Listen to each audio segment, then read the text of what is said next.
户部巷，我们现在来到了户部巷，去找吃的。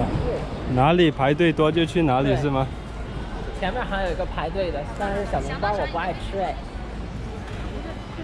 这就是一条小吃街，都是卖小吃的。哇，前面这里排队多，可以到这里可以去，走，排队去。一根排骨。哇，你看这些店都没有人，这边就排队那么多人，形成了鲜明对比。哇，这条巷子过去还有很多哎。脆皮五花肉，绝对的美味，绝对的好吃。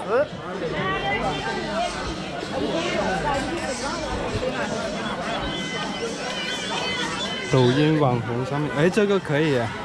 但是这个好慢哦，看看它是多少。要排队啊。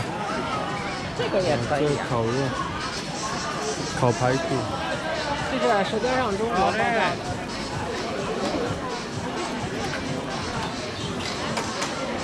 老板，这个排骨怎么卖的22一根，老板。啊，20。太小的话给你加一点。22一根。哦，22一根。他那个是那个够俩人吃的，看他那个有多少。要排队。他那个排好久好久。排不？往前走。今天人比较少哎，是吧？他这个排队是营销的排队，所以不见得好吃。你看他多慢一个，10分钟。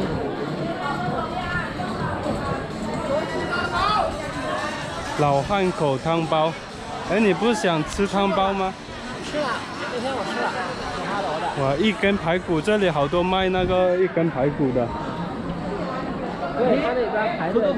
这里有螃蟹呀，你不是要吃吗？我买了7块3的好不好？这里你别想7块3了。他不是在便利店吃。单雕公婆饼，上雕还是单雕啊？单嘛。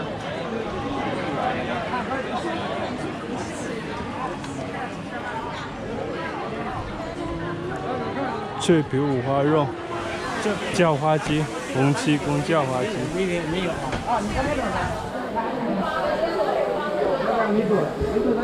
网红冰粉水果捞。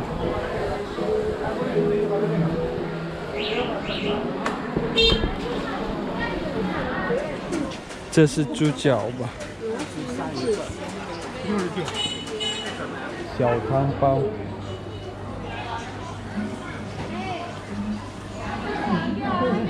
豆皮来一份5块，肉丝饺子3鲜豆皮。